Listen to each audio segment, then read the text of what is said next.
all these big creators out there make it look so easy and effortless and fun. So it's easy to develop this dream of being a full-time content creator. And advice most people give to become a full-time creator is just start creating, just film on your phone. You don't need expensive equipment, just be consistent and eventually maybe something will happen.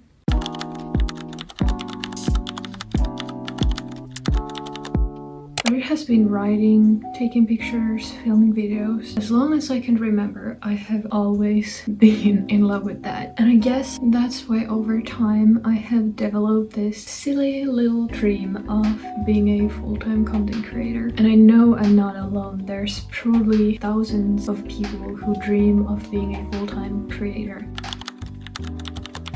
Oftentimes when we see these successful people and their careers online, we don't get to see all the hard work and sweat and tears that went into creating their platform. I have just recently realized how hard it actually is to become a content creator with decent quality of content. When you're watching and consuming content, you just don't realize how much things there is that go into creating that piece of content. You just think, yeah, they just picked up the camera and that's that. There's so many things that go into creating a piece of content. I have felt so frustrated when I have this idea in my head and this vision of how I want my content to look, and I know exactly how I want it to feel, and then I'm lacking the skills, I'm lacking the equipment. I just don't have yet everything I want to have in order to make the quality content I want to make. I don't think people say this out loud, but it can be so discouraging to understand that you don't yet have the skill sets to be where you want to be. So then you're kind of stuck in creating content that is not the standard you want it to be. Somehow, being a small creator can feel like you're in a big crowd and you're whispering and no one hears you. The competition in this field is huge. And there's so many more content creators than there has been before. So of course, there's going to be less people per content creator to be able to watch that piece of content. Of course, the people who have the greatest quality piece or the luckiest people will have the most people watching them. And because the journey to growth can be quite slow when you're just starting out, the journey can feel frustrating, and it certainly has been frustrating for myself. And for that reason, I think it's very, very important to get clear as to why you are making the content that you are making. Because if you are not clear on the reason why you're creating, it certainly can feel a lot more draining. Because if you're just creating for the sake of creating, you're not going to get the sense of fulfillment from making the content. If you attach your sense of self and self-worth, the views and likes you get, it can be very discouraging to be a small creator. You're all the time stressing that, will this video be successful? Will this video get a lot of views and likes? And then if it doesn't, your self-worth is going to plummet. If you want to do this as your job, that's very taxing to your mental health. Separate the views, the likes, the comments from your self-worth. I'm not perfect at this myself. Of course, it's discouraging when you put your heart and soul and everything you have into making these videos and then get like 2 views.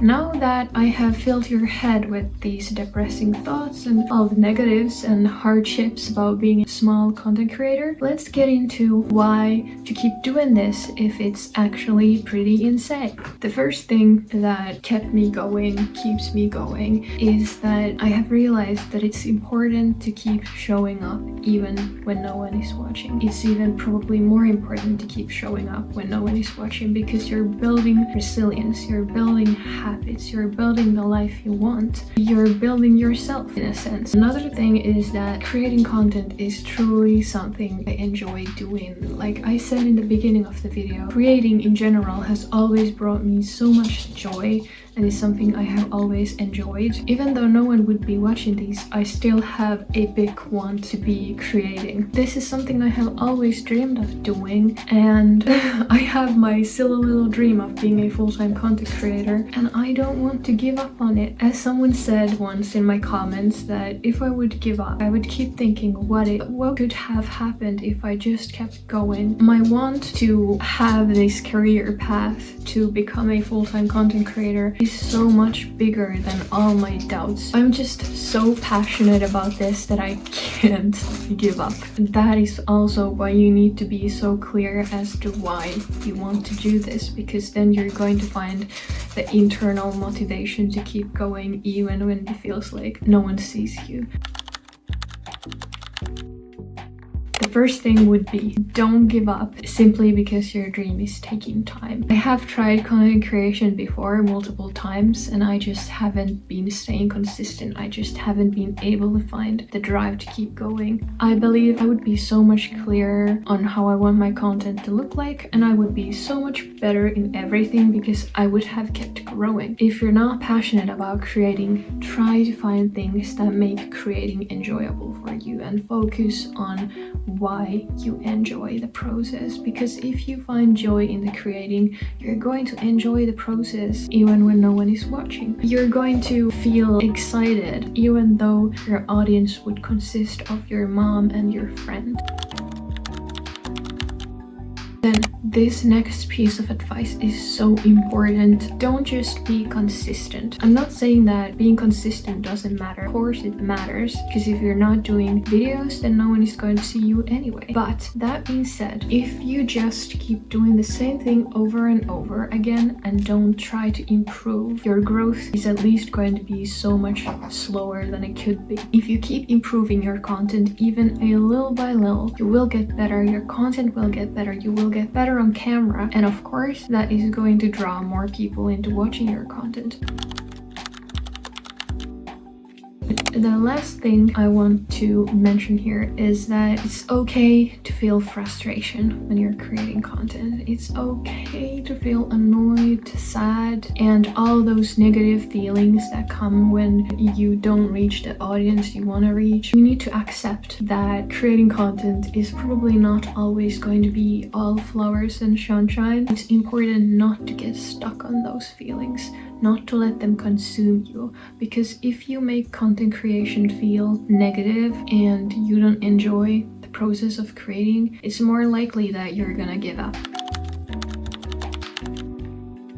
If you watched till the end, comment this emoji right here so I know that you're here with me. Thank you so much for watching, and I'll see you in the next one. Bye!